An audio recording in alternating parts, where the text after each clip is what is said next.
Good afternoon, this is your captain speaking, so just sit back and relax and enjoy the rest of the flight.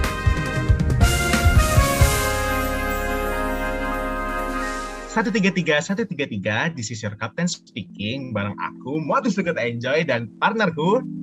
Halo guys, aku Selvia. Nah, mungkin kalian bakal bertanya-tanya nih, siapa sih kita tuh? Dan bakal ngapain aja sih kita hari ini? Nah, jadi teman-teman pendengar, podcast This is your captain speaking yang sekarang ini nih, bakal spesial banget lah. Nah, tapi kenapa spesial sih, Sel? Nah, khusus di episode kali ini, podcast ini bakal dibarengin sama social service nih. Nah, pada pengurusan kali ini tuh, social service punya program kerja namanya Kelas Berbagi. Nah, Kelas Berbagi ini mempunyai misi khusus nih. Nah, misinya tuh memberikan edukasi kegiatan kemasyarakatan yang dapat mendorong kontribusi massa HMFT ITB untuk melakukan pengabdian masyarakat. Nah, kayak gitu, Mod. Keren banget ya, soalnya menarik banget ya. Terus kira-kira nih, kegiatan kelas berbagi ini kayak apa sih, Sel? Wah, kalau kegiatannya sih banyak banget pastinya. Bisa berupa webinar gitu, podcast, terus infografis, kegiatan berbagi secara offline, dan masih banyak hal lainnya. Banyak banget ya, Sel ya. Asik-asik lah, keren-keren lah. Jadi untuk pendengar nih, teman-teman gitulah ya, kira-kira apa namanya acara kelas berbagi social service. Nah, Sel, ngomong-ngomong nih, tahu nggak sih kemarin tuh aku habis scoring lah di sosial media nih. Nah, aku tuh nemu info menarik loh, Sel. Wih, info apaan tuh? Nah, jadi nih, Sel, menurut Paris Agreement, Indonesia itu kira-kira akan menggunakan sekitar 23% energi terbarukan dari total energi primer nasional pada tahun 2025. Nah, tapi nih, sayang ya, ternyata realisasinya sampai tahun lalu tuh baru sekitar 19,5%. Nah, karena itu kan aku jadi penasaran nih ya, kira-kira gimana gitu perkembangan implementasi energi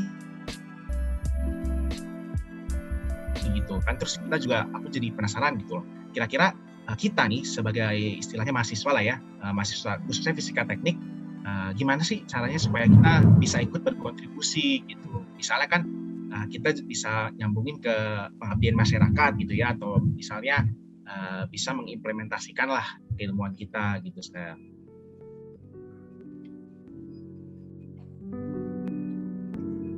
Nah, wah pertanyaannya menarik banget sih ini jujur. Nah, kebetulan banget nih di episode kali ini kita kedatangan tamu istimewa loh, yaitu Rumah Energi yang tentunya bakal menjawab semua pertanyaan kamu tadi. Keren banget, Rumah Energi. Apaan tuh ya, Sal? Nah, daripada lama-lama, mending kita langsung ke ahlinya. Kita undang aja langsung Kak Anissa. Yeay. Halo Kak Anissa. Ya, halo Moti, salam kenal. Halo. Gimana Kak kabarnya Kak? Alhamdulillah baik dan sehat. Walaupun kerjaan banyak. Sibuk ya Kak ya. Jelas lah, keren banget, keren. By the way Kak, boleh kira-kira ceritain nggak secara singkat ke kita, Kak Anissa nih kesibukannya lagi ngapain aja sih ini Kak? Oke. Terima kasih ya untuk teman-teman yang sudah mengundang Rumah Energi untuk mengisi podcastnya hari ini. Kesibukannya secara personal apa organisasi nih? Mungkin organisasi dulu kali Kak. Oke, secara organisasi saat ini sih kita Yayasan Rumah Energi ini kan memang sudah berdiri dari tahun 2012 ya. Sedangkan program-program kita itu berpicu dan berfokus pada 5 core, yaitu renewable energy atau energi terbarukan, lalu kedua ketahanan pangan, ketiga peningkatan kapasitas dan ekonomi masyarakat, keempat pengentasan kemiskinan, dan juga yang kelima adalah adaptasi dan mitigasi perubahan iklim.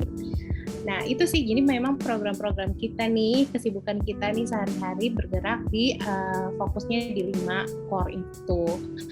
Dan belakangan ini ya tentunya sebagai organisasi NGO ya, non-sipil, yang kita kesibukannya ya bagaimana sih caranya bikin program yang memberikan dampak positif terhadap masyarakat, kepada stakeholder, terutama yang ada di Indonesia, dan melalui program-program CSR ataupun melalui program-program dengan NGO lain, kolaborasi dengan perusahaan, seperti itu sih Moti dan Selvia.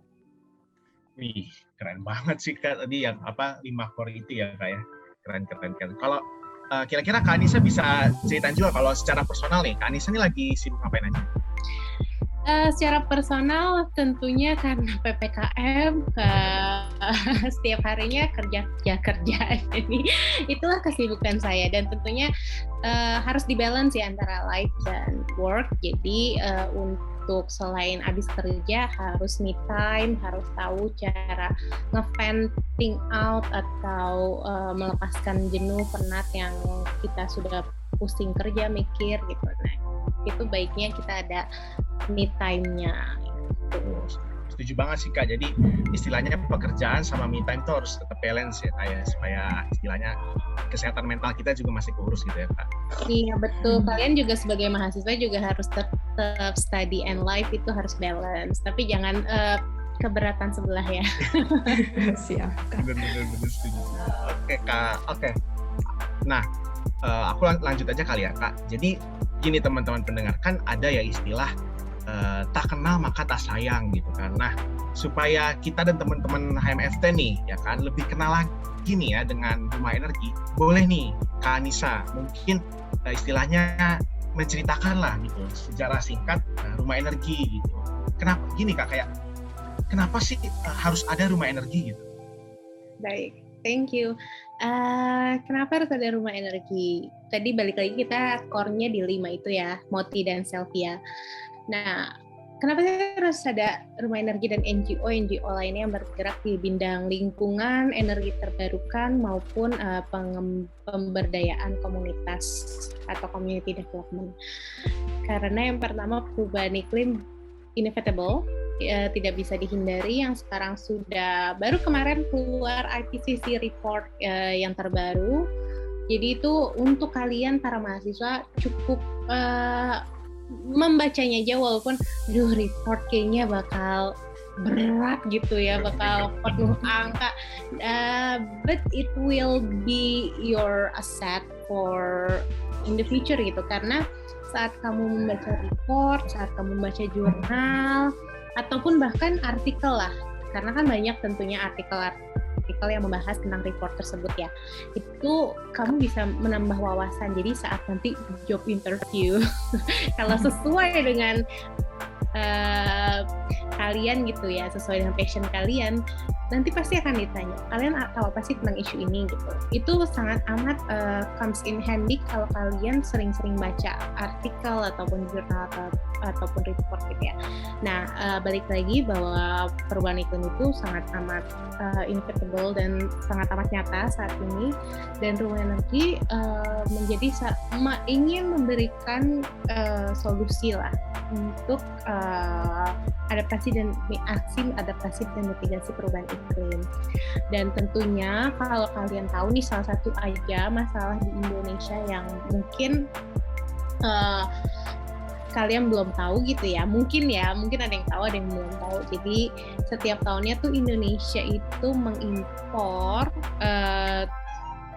7 triliun kilogram LPG gitu ya, dan itu 70%-nya itu diimpor. Jadi itu masih 70%-nya diimpor, dan itu 30%-nya lokal. Jadi banyak banget demandnya tapi supply-nya kecil. Dan kenapa energi terbarukan itu penting? Karena resources-nya free, terus perlu banget itu kita aware bahwa fossil fuel itu terbatas gitu ya, sedangkan untuk energi terbarukan udah free resources-nya, terus bisa digunakan untuk investasi jangka panjang, dan juga sebenarnya bisa digunakan di semua kalangan. Itu cuma salah satu contoh kenapa Rumah Energi penting untuk ada di dunia ini. Jadi kayak istilahnya juga berfokus untuk kelanjutan masa depan gitu ya Kak ya, tadi kalau aku perhatiin ya Kak ya. Yes, betul. Karena kan memang perubahan iklim itu salah satunya penyebab faktornya adalah gas emisi yang ada di atmosfer ini kan.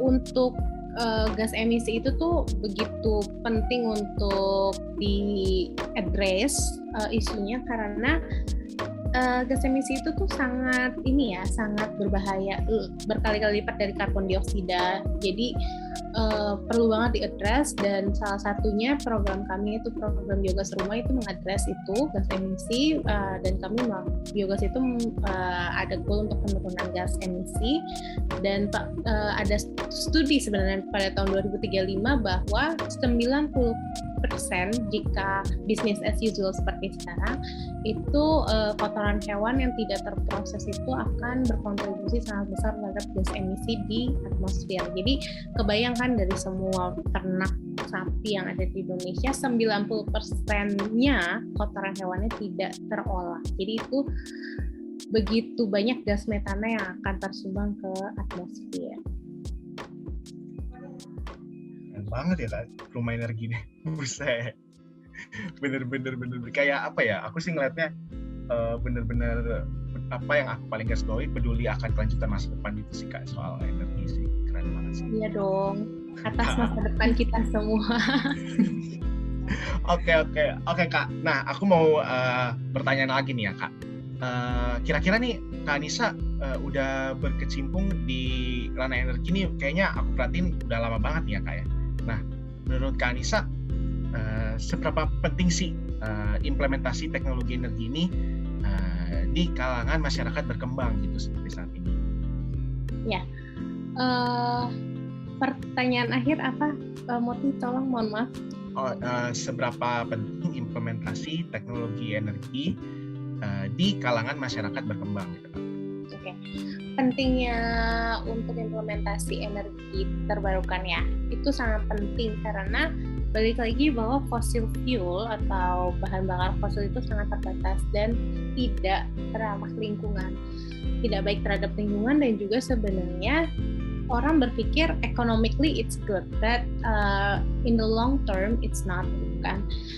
In the long term, saat semua pohon tidak ada, itu juga ekonomi tidak dapat berjalan. Makanya ada yang namanya circular economy yang sekarang digagaskan begitu banyak di negara di Indonesia, di negara di dunia menggagaskan bahwa circular economy. Nah, disitulah harus gimana caranya kita bikin skema energi terbarukan ini masuk ke dalam circular economy. Oleh karena itu, narasi yang kita buat untuk agar orang tuh renewable energy is affordable gitu.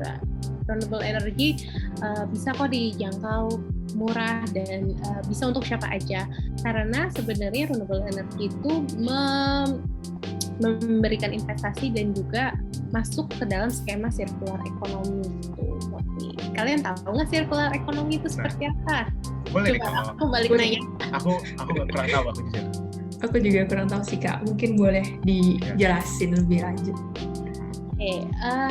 Jadi circular economy itu istilahnya adalah apa yang kalian konsumsi itu akan berputar kembali secara sirkular ya, secara sirkular. Jadi kalau aku bisa bikin skemanya nih untuk di program kami di biogas. Kenapa sih biogas bisa masuk ke circular economy? Misalnya kalian makan sayuran, terus kalian memasaknya pakai gas kan. Nah, kalau pakai biogas, gasnya itu dari biogas. Dan kalau dari biogas itu, feedstocknya apa sih? Feedstocknya limbah organik atau kotoran hewan, atau limbah yang menghasilkan gas metana gitu ya. Nah, sebelum itu juga dari hasil byproduct biogas itu ada biosluri. Jadi biosluri itu adalah pupuk organik, atau mungkin kalian taunya kompos kali ya. Jadi sisanya si limbah organik itu setelah gas metananya diubah menjadi biogas, ampasnya itu bisa dipakai untuk pupuk organik urban farming di rumah. Jadi saat kalian makan terus biogasnya dipakai, terus bioslurinya keluar, limbah organik sisa-sisa makanan kalian tuh kayak nasi atau bonggol sawi atau bonggol kol itu bisa masuk ke biogas, menjadi gas metana, jadi biogas. Terus nanti dari bioslurinya bisa menumbuhkan sayuran lagi gitu. Jadi itulah terdapat circular economy yang aku maksud gitu. Jadi apa yang kita konsum bisa berubah lagi, berputar lagi gitu, untuk menjadi resources yang kita gunakan kembali. Dan itu Kak, kalau aku boleh tahu itu juga lebih eco-friendly gitu Kak berarti ya? Yes, betul. Karena limbah pun tidak terbuang ke TPA, limbah organik tidak terbuang ke TPA, langsung kita olah di rumah dalam skala rumah tangga, dan bisa kita gunakan kembali biogas, gasnya, terus ampasnya untuk jadi benar-benar circular ekonomi skala rumah tangga sih. Berarti kayak reuse gitu ya Kak ya, dipakai lagi. Iya, betul. Wah, mantep banget sih kalau ini ya, jujur. Bener. Gila sih, keren banget. Terus kalau tadi kan udah di ini ya Kak, udah di spoiler nih program-programnya. Tapi boleh nggak sih Kak diceritain lebih detail mungkin program-program yang sedang dijalankan Rumah Energi, baik yang udah ataupun yang baru-baru ini? Oke, untuk program-program saat ini tentunya dari awal Rumah Energi terbangun tuh ada namanya biogas rumah yang tadi program biru.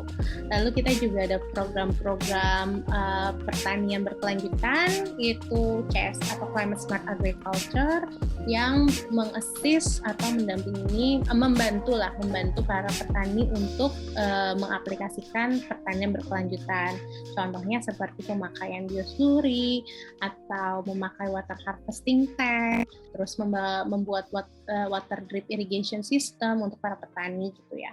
Lalu selanjutnya ada bisnis usaha sosial. Di bisnis usaha sosial ini kita mengencourage untuk perempuan wirausaha, memberdayakan mereka untuk resilient lah di ekonomi dan juga pengaruh keutamaan gender di rumah maupun di bisnis gitu. Jadi memang gender ini kan cukup mulai teradres ya, isu-isunya belakangan ini cukup vokal lah, dan itu merupakan salah satu goal dari Rumah Energi juga untuk pengaruh keutamaan gender tidak hanya dari beneficiaries juga kepada semua stakeholder seperti itu. Dan saat ini sih aku juga lagi lead project. Jadi ada namanya Puan Inspiratif. Puan Inspiratif ini kita ngasih training secara intensif ya untuk para perempuan wirausaha terpilih. Mereka diverse, bisnis usahanya ada yang dari fashion, ada yang food and beverage, ada juga yang dari kria gitu. Jadi kita ngasih pelatihan selama 5 hari, itu ada pengaruh keutamaan gender materinya, ada financial literacy, ada yang business management, ada pula pemasaran digital. Jadi ini saat ini nih hari Rabu kemarin kick off-nya untuk yang gelombang kedua, Jumat besok itu bakal hari kedua Puan Inspiratif ke gelombang kedua. Tapi jujur ya Kak, aku kaget sih Rumah Energi sampai approach sampai reach masalah-masalah sampai soal kesetaraan gender. Aku benar-benar keren banget sih Kak. Kaget ya, sampai situ. Karena itu merupakan, jadi memang kita kan di garis tapak ya Moti, di garis tapak yang kita tuh udah secara direct lah kepada para penerima manfaat. Kita tuh sering banget mendengar isu-isu perempuan dan gender gap ini di antara perempuan dan laki-laki, tidak hanya di kota dan terutama di daerah tuh banyak banget. Nah dari situ kita berpikir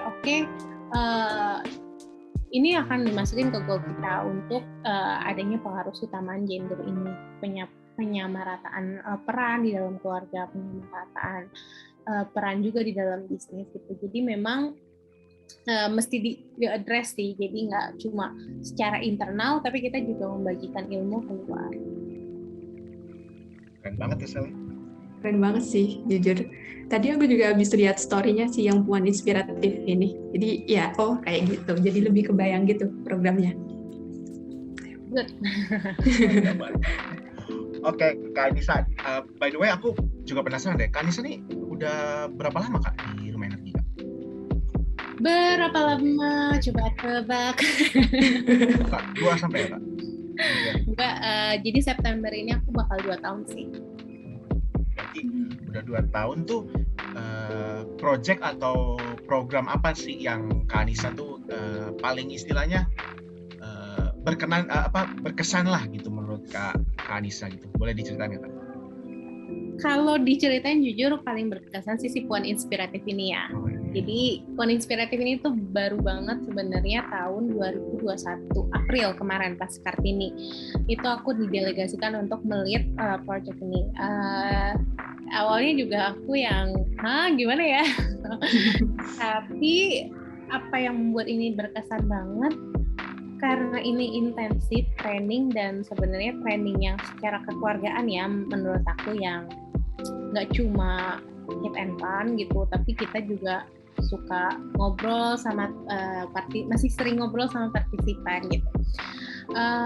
Kita tuh mendengar banyak, aku pribadi banyak banget mendengar cerita dari mereka sebagai perempuan wirausaha dan for information itu karena diverse bisnisnya juga tidak hanya di kota, jadi ada yang di luar, ada yang di Jawa, di luar Jakarta, Jabodetabek gitu, banyak yang menjadi partisipan. Nah, dari situ aku mendengar cita-cita bahwa mereka juga struggling terhadap pressure society, pressure masyarakat sekitar tentang peran perempuan di dalam bisnis, yang berbisnis dengan peran perempuan sebagai ibu gitu kan. Jadi itulah yang membuat aku sadar gitu, isu gender ini tidak hanya cuap-cuap untuk sosial media aja, tapi memang ini beneran nyata dan harus diadres. Karena perempuan-perempuan itu juga perannya yang begitu banyak dan pressure yang begitu banyak, kesehatan mental mereka pun juga begitu penting gitu ya. Jadi menurut aku ini sih yang paling berkesan karena bisa mendengarkan secara langsung, terus berbagi juga apa yang bisa yang dari pengalaman aku ke mereka, misalnya pemasaran digital gitu kan, dan kira-kira apa sih behavior dari para audiens yang mereka tuju atau segmentasi pasar mereka gitu. Jadi kita bisa sering ngobrol di situ, sering berbagi. Istilahnya bukan antara partisipan dan fasilitator atau organisasi, tapi antara sesama perempuan sih. Keren banget, Kak. Keren. Berkesan bener. Oh iya, Kak. Kan kemarin nih aku sempat baca-baca program Rumah Energi yang di web nih, Kak. Terus tadi juga udah banyak disinggung nih sama Kak Anissa. Nah, itu yang membuat aku tertarik tuh program biogas rumah, Kak, atau BIRU. Nah, boleh tuh Kak diceritain konsepnya tuh kayak gimana sih? Terus sasarannya tuh siapa aja sih gitu? Oke. Kalau biogas rumah itu konsepnya adalah pembangunan. Jadi sebenarnya agak panjang kalau cerita.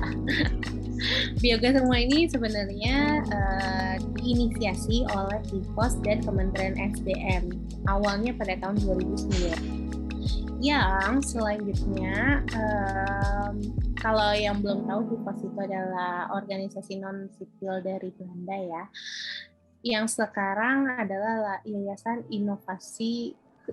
Humanis Inovasi Sosial. Yang selanjutnya pada tahun 2012 itu didirikan YSE untuk menjadi implementator program tersebut, program BIRU.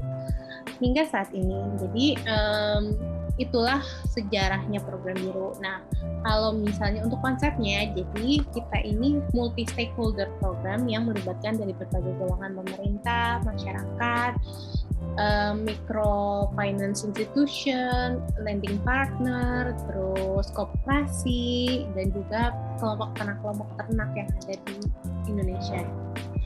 Kita membangun biodigester untuk para peternak awalnya, para peternak yang tidak bisa mengolah kotoran. Lalu kita nih bukan rumah energi yang membangun gitu. Jadi kita menggerakkan pasar biogasnya. Bagaimana caranya kita memberdayakan para mitra konstruksi kami, yaitu yang biasa dipanggil Construction Partner Organization atau CPO, untuk mereka menjadi pemeran di dalam pasar biogas ini. Jadi bagaimana sih pasar biogasnya terus berjalan secara mekanisme ya. itu dari si CPO-nya melakukan konstruksi, terus kita melakukan program-program, terus CPO juga melakukan promosi dan sosialisasi terhadap direct beneficiaries gitu kan. Nah dari situ kita juga engage untuk mitra pembiayaan. Mitra pembiayaan ini adalah seperti koperasi, MFI atau microfinance institution yang mereka memberikan kredit, akses kredit kepada para penerima manfaat yang mau membangun biogas. Jadi memberikan akses kredit yang nanti seperti contohnya di Jawa Timur kita untuk salah satu program dengan perusahaan FMCG gitu ya di Jawa Timur itu melakukan akses kredit susu. Jadi ada penerima manfaat yang ingin membangun biogas, dia membawa susu sapi perahnya ke koperasi. Jadi itu sebagai bayarannya mereka untuk si kredit yang mereka pinjam untuk pembangunan biogas. Jadi itu skala seperti glimpse sinopsisnya lah untuk program biogas ini, karena sebenarnya much grand dan what I talk gitu ya. Jadi lebih besar lagi untuk secara kalau diceritain makin panjang. Keren sih Kak. Ternyata banyak libatin pihak-pihak gitu ya Kak. Terus berarti ini tujuannya ke masyarakat yang beternak gitu ya Kak? Jadi awalnya untuk si masyarakat peternak. Tapi karena kita ini udah lebih dari 12 tahun ya untuk si program BIR ini. Makanya kita melihat bahwa permasalahan tidak hanya berhenti di kotoran hewan, tapi permasalahan ternyata kaum urban juga memiliki masalah limbah organik. Oleh karena itu, inovasi teknologi begitu penting. Kita tahun 2019 kemarin punya inovasi teknologi baru namanya Biomiru, biogas mini rumahan, yaitu dari toren air yang kalian tahu toren air oren biru itu dijadiin reaktor biogas untuk masyarakat urban yang punya lahan lebih kecil. Jadi feedstocknya itu bisa limbah organik, bisa kotoran hewan, pokoknya semua yang menghasilkan fisika. Wah, menarik banget sih. Kemarin juga aku udah sempat baca yang ini mikro yang apa tadi mikrobiogas itu ya. Itu juga menarik banget. Kalau ini Kak, kalau dari sisi implementasi programnya tuh kayak gimana sih Kak? Kayak mungkin boleh diceritain gitu Kak pas di lapangannya atau gimana gitu? Ya, kalau di lapangannya sih karena kita mau pendekatan mekanisme pasar ya, jadi tentu kita memberdayakan yang ada di lapangan, yaitu tim lapangan kami dan juga CPO kami, mitra konstruksi kami. Jadi mereka pertamanya melakukan sosialisasi tentang apa sih itu biogas, terus kalau ada seleksi juga, terus ada survei lahan juga, kira-kira layoutnya seperti apa, apakah bagusnya dekat dengan kandang tuh di mana gitu. Terus tentunya dengan pandemi ini kan shifting ya dari offline kayak online, jadi kita mulai nih untuk melakukan promosi melalui WhatsApp broadcast gitu. Dan ternyata kita banyak sih lesson learn yang dipelajarin selama berjalannya program ini. Itu harus tahu selama sesuatu plan yang kita jalankan juga kita harus memonitor atau mengevaluasi if it works or not.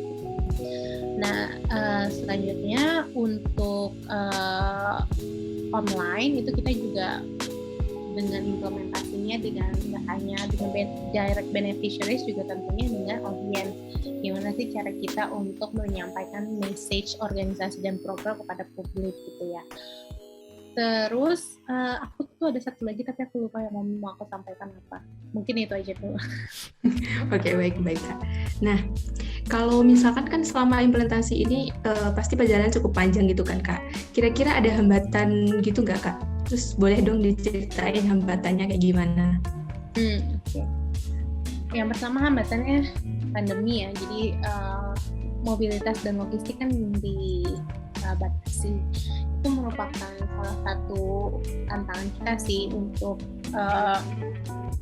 menjalankan program gitu, karena kan si CPO ini terbiasa melakukan sosialisasi secara direct, dan sedangkan memang untuk beneficiaries calon penerima manfaat kami yang di daerah-daerah itu mereka ini ya secara konvensional, jadi mereka harus melihat teknologinya, mereka harus tahu orang yang memakai teknologinya, jadi mereka juga harus tahu manfaatnya langsung dari orang yang memakai gitu. Jadi trust issue itu penting untuk di-address juga di dalam program menjalankan promosi juga gitu. Itu sih yang kami lakukan, dan tentunya harus muter otak terus untuk gimana sih caranya pandemi orang nggak udah jenuh dengan segala bad news gitu, kira-kira apa ya yang bisa bikin konten atau apa ya yang bisa menggugah mereka untuk happy lagi, untuk mengadres sesuatu isu, terus memberikan solusinya. Itu sih sebenarnya tampaknya. Berarti kuncinya di ini ya Kak, membangun kepercayaan dari masyarakat sendiri gitu ya? Iya, jadi kepercayaan dan mengubah perspektif mereka terhadap energi terbarukan itu yang sudah didoktrin cukup lama bahwa energi terbarukan itu mahal, terus ribet, nggak praktis gitu. Itu sih. Dan sebenarnya bukan hambatan ya, tapi tantangan yang harus kita tackle, yang harus kita cari solusinya dengan cara inovasi, dengan cara riset gitu. Itu penting sih untuk diputar perspektifnya. Betul-betul sih Kak. Nah, kalau ngomongin perspektif tuh aku pengen tahu deh Kak, respon masyarakat pas ada program biru ini kayak gimana sih? Apakah ada kayak pertentangan gitu, ataukah ya ternyata mereka welcome loh, atau kayak gimana gitu Kak? Oke, kalau untuk masyarakat pertentangan nggak ada sih ya, mereka welcome aja, cuman mereka welcome untuk mengetahui, tapi untuk merasakan teknologinya sendiri itu balik lagi ke yang trust issue tadi, mereka harus secara langsung gitu melihat teknologinya. Berarti dikenalin dulu gitu ya Kak teknologinya? Iya, biasanya sih kita ngedekatin sih, kita lebih kayak meng-approach untuk para tokoh desa misalnya untuk membangun. Jadi saat si tokoh itu sudah membangun, baru nanti masyarakat yang lainnya bisa tergugah untuk membangun juga. Keren banget sih Kak. Nah, kalau misalkan ini kan Kak ya, kalau aku nangkepnya program biru ini berarti dirancang jadi program yang berkelanjutan gitu ya Kak? Yes, betul.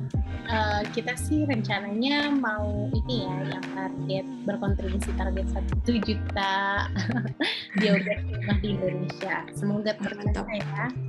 Amin. Nah, mungkin proses maintenance program biru ini kayak gimana sih Kak supaya tetap bisa dimanfaatkan oleh masyarakat sekitar gitu? Kalau untuk maintenance reaktor biogasnya apa programnya? Reaktor biogasnya. Kadang kan masyarakat ada beberapa yang belum terlalu ahli dalam bidang itu gitu. Jadi mungkin dari rumah energinya mengirim pendamping Kak atau bagaimana gitu Kak? Kalau misalnya untuk reaktor, jadi setiap pembangunan reaktor biogas itu kita tentunya pastinya akan memberikan pelatihan kepada calon penerima manfaat, pelatihan operational and maintenance reaktor biogas. Jadi, dan kita ada buku pedoman juga yang bisa mereka baca. Nah, selain itu kami juga ada garansi pembangunan 3 tahun, totalnya 3 tahun ya setelah pembangunan. Selanjutnya kita juga ada BSC, yaitu Biogas Service Center. Jadi kalaupun mereka ada kebocoran atau ada nggak nyala biogasnya, gimana mereka terus ada kerusakan, itu mereka bisa ke BSC kami. Jadi itu sih, mereka nggak perlu membetulkan sendiri biogasnya, karena kita ada jasa after sale service kita. menarik banget sih. Ternyata ada garansi sama tadi ya layanan servisnya gitu. Terus mungkin ini Kak, kalau tadi kan kita udah sisi implementasi, konsep, sasaran, dan maintenance. Nah, kalau dari sisi ekonomi sendiri tuh, program biru tuh memberi dampak kayak gimana sih di perekonomian masyarakat saat ini gitu Kak?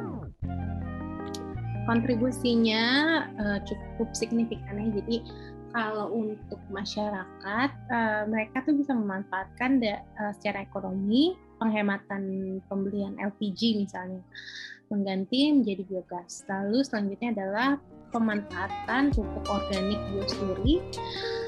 Itu mereka bisa memanfaatkan kembali sebagai substitusi pupuk kimia ataupun mereka mau jual kembali gitu. Jadi itu termasuk dalam circle ekonomi yang aku maksud tadi. Jadi mereka bisa menghemat. Jadi kami kan juga ada biogas user survey ya. Jadi kita pengen mengukur nih dampak program kami terhadap para penerima manfaat.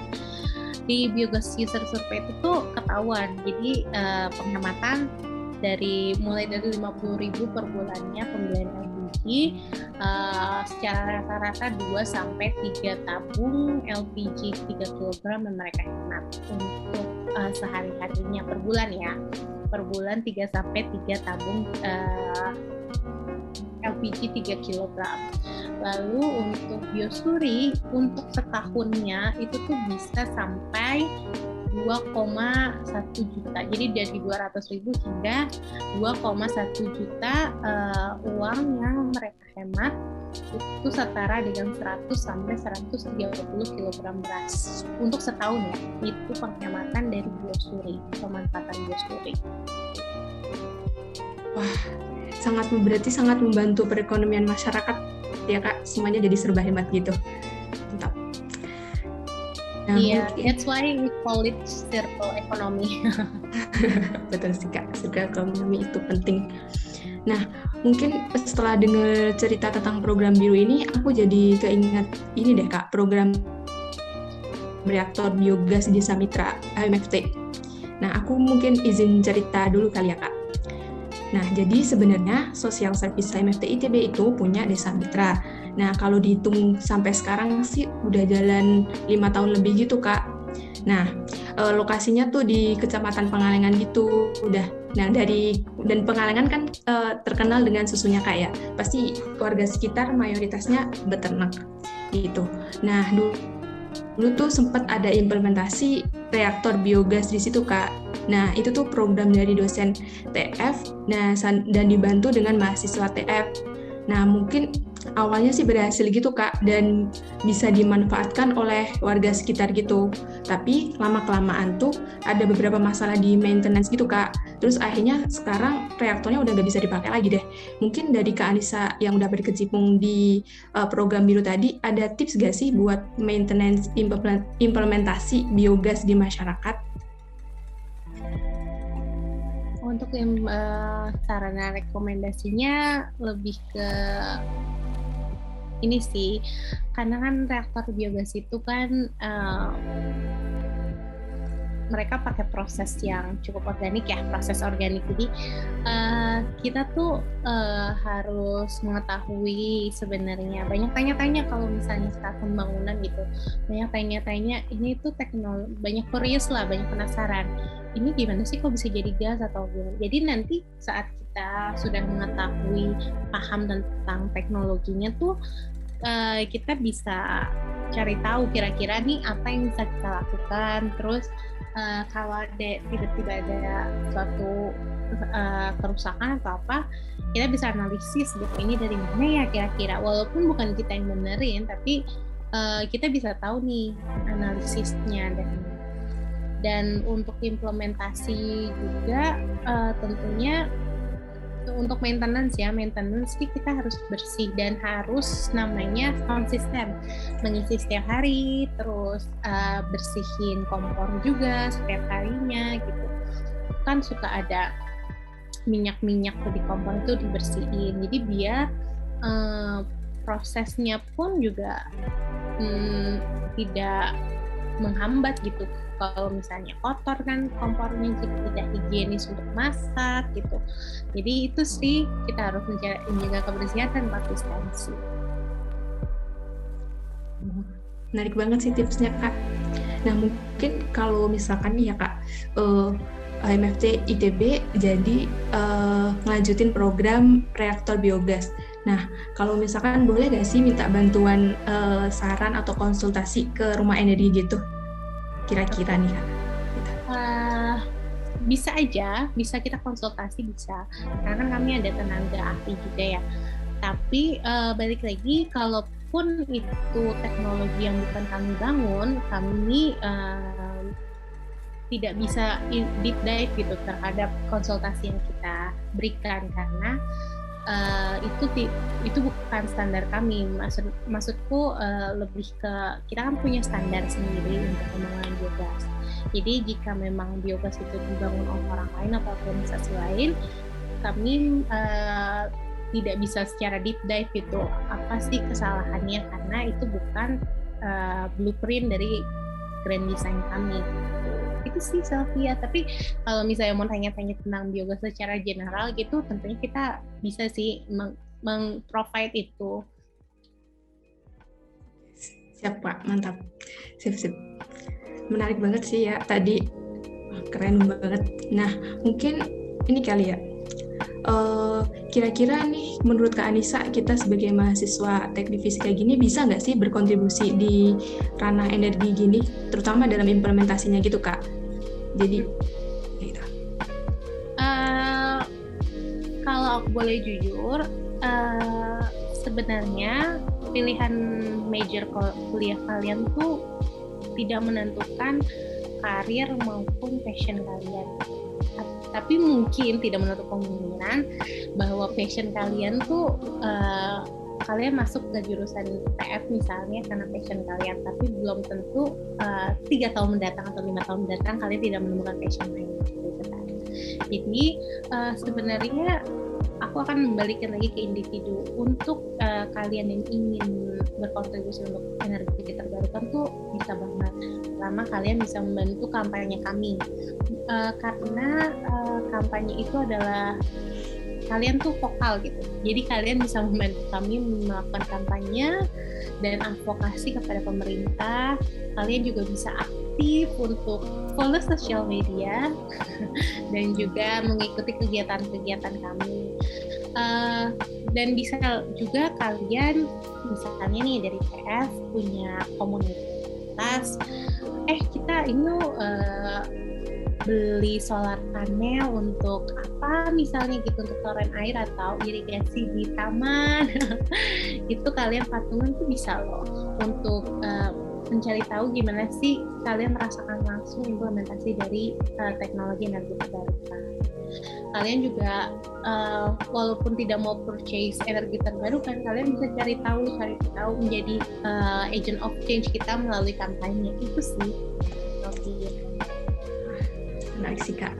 Jadi guys, jangan lupa ya, kita tetap bisa berkontribusi terhadap implementasi energi. Jadi jangan malas-malas nih kalau disuruh buat nyebarin tentang isu-isu kayak gitu. Oke. Tapi menarik juga ya, maksudnya sesimpel kayak bantu apa sih tadi istilahnya menyebarkan gitu ya soal energi terbarukan tuh udah istilahnya masuk membantu keberjalanan program rumah energi itu ya Kak ya. Apalagi sekarang lagi online, kayaknya share di sosial media gitu kan, daripada share yang enggak kan, daripada yang enggak benar mendingan soal energi terbarukan ini gitu ya Kak ya. Iya betul, tapi perlu diingat bahwa tidak semua orang tertarik terhadap isu itu kan. Nah, peran kalian adalah saat orang dipaparkan dengan suatu informasi, walaupun mereka tidak tahu mengenai informasi itu, berjalannya waktu mereka akan aware akan itu. Walaupun mereka tidak peduli, tapi mereka akan aware terhadap masalah itu. Jadi itulah kenapa make the noise itu adalah moto yang paling penting untuk kita ya, karena kita harus make the noise itu biar kita tuh kedengeran, walaupun mau orang yang mau ngedengerin kayak mau orang yang mau peduli enggak, kayak yang penting kita just make the noise, making they realize apa yang kita omongin gitu. mereka sadar, oh lo ngomongin ini ya, oke gitu. Tapi mereka mau peduli atau enggaknya itu kan urusan mereka, tapi seenggaknya kita sudah memaparkan informasi tersebut. Ya oke, jadi kita istilahnya terus aja menyuarakan soal nanti mereka dapat atau enggaknya itu nanti akan ikut oleh waktu gitu ya Kak ya. Oke.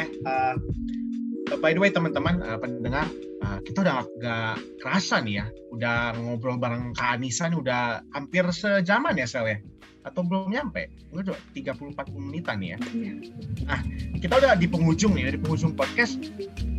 Aku pengen minta deh nih ke Kak Anissa, istilahnya untuk kita lah gitu ya, untuk para pendengar, boleh nggak Kak kasih istilahnya pesan-pesan lah atau mungkin closing statement lah dari Kak Anissa gitu untuk teman-teman pendengar baik dari HMFT atau dari luar HMFT. Oke, thank you. Closing statement aku lebih please contribute more gitu. Please contribute more dalam arti sekecil apapun kontribusi kamu, sekecil apapun kamu mengira perubahan yang kamu lakukan tuh sangat kecil, tapi jika kamu lakukan secara konsisten itu akan signifikan gitu. Dan please do know that climate change is real, climate change is inevitable, dan turning point-nya tuh sangat urgent ya. Turning point-nya kita setelah melewati itu juga kita tidak bisa melakukan banyak karena dunia pun juga sudah terlalu di puncaknya. Jadi bagi kalian yang kaum muda dan kaum yang berjiwa muda, teruslah berkontribusi sekecil apapun itu. Sekecil kalian mau upload IG story dari berita-berita yang ada, atau kalian seenggaknya berdonasi gitu kan terhadap program-program yang sudah ada.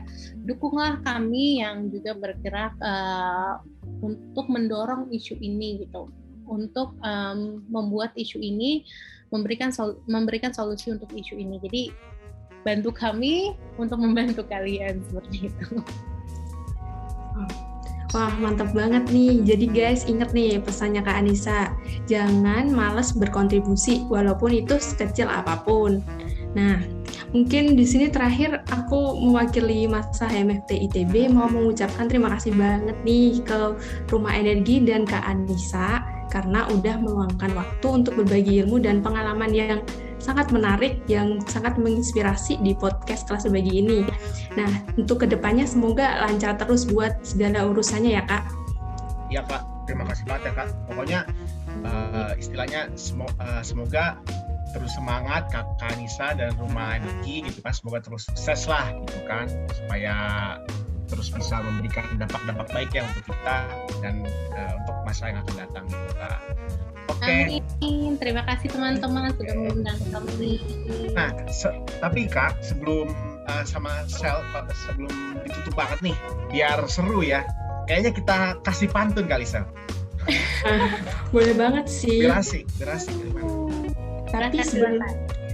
Tapi sebelum itu nih, mau nitip iklan dulu nih. Boleh. Nah, jadi guys, Social Service HMFT ITB punya Instagram loh, namanya lentera.hmft, dan langsung di follow aja guys biar gak ketinggalan info-info menarik lainnya. Dan jangan lupa follow IG Rumah Energi juga. Rumah Energi juga. Ya. Udah tuh iklannya. Sok kalau mau langsung ya pantun ya. Ya, oke. Agak cheesy tapi nggak apa-apa. Naik motor ke Cimahi. Cakep. Pulangnya beli ketupat sama nasi. Artinya. Sekian podcast kali ini. Semoga bermanfaat dan menginspirasi. Asik. Yeay.